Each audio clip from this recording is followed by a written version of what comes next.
नमस्कार, माझी पाककलामध्ये मी मानसी तुम्हा सर्वांचं खूप खूप स्वागत करते.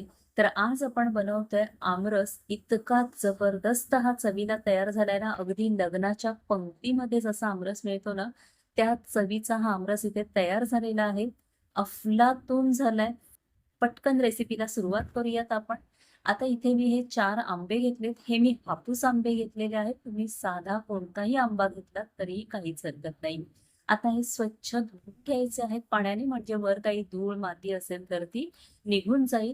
आणि नंतर आपल्याला हे स्वच्छ एखाद्या कपड्याने पुसून घ्यायचे आहेत, कोरडे करून घ्यायचे आहेत, कारण जराही ओलावा त्यामध्ये राहता कामा नये. नाहीतर आपला आमरस इथे स्टोअर आपण फार दिवस करू शकणार नाही. तर इथे आता मी छान कोरडे करून घेतले आंबे. आता इथे मी ज्या पद्धतीने दाखवते त्या पद्धतीने देखील तुम्ही करू शकता, किंवा पिलरने जसं आपण बटाटा सोलतो त्या पद्धतीने देखील वरची सालं काढून तुम्ही आतला गर इथे घेऊ शकता. तर मी इथे अशा पद्धतीने कट करून घेते छोटे छोटे, आणि नंतर स्पूनच्या सहाय्याने हा जो आतला गर आहे तो काढून घेणार आहे. नंतर जो पाट्याला गर असतो कोळीला, तो देखील आपण व्यवस्थित असा चमच्याने जितका शक्य होईल तितका काढून घ्यायचा आहे. बऱ्याचदा काय होतं ना, आंबे आंबट निघतात, किंवा आता हा जो आंबा आहे तो देखील दिसायला लालसर दिसतोय, पण गोडीला थोडासा अगोड आहे आणि किंचित त्याला ना आंबटपणा असा खाताना लागतोय. त्यामुळे मी ठरवलं की चला याचा आपण आमरस तयार करून बघूया, आणि आमरस इतका अफलातून झालाय ना, खूपच चवीला भारी झालेला आहे. तर इथे अशा प्रकारे हा गर मी काढून घेतलेला आहे. सालीचा देखील जितका शक्य होईल तितका गर काढून घ्यायचा. अशा प्रकारे सगळा इथे गर मी काढून घेतलेला आहे 4 आंब्यांचा. आता एक मिक्सर जार घ्यायचा आहे.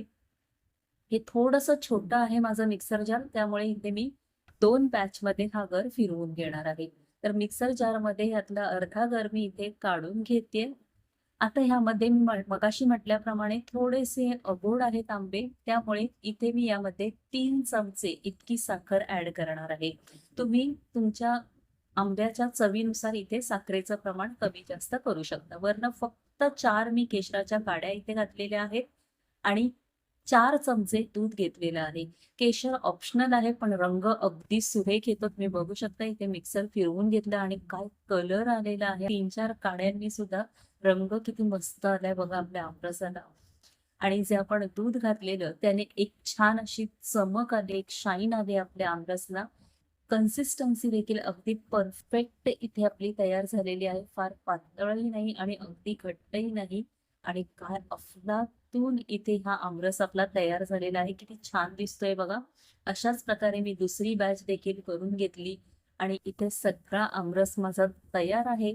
खूपच भारी चव झालेली आहे, आणि किती छान एक शाईन त्याला आलेली आहे बघा दुधामुळे.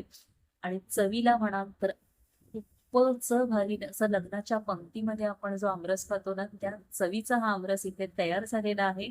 आमरस पुरी खा किंवा चपाती सोबत खा, कशाही सोबत अफलातून हा आमरस लागतो. तर एकदा ह्या सीझनमध्ये नक्की करून पहा. माझी खात्री आहे तुम्हाला देखील आवडेल. एका बोलमध्ये तुम्हाला सर्व्ह करून दाखवते.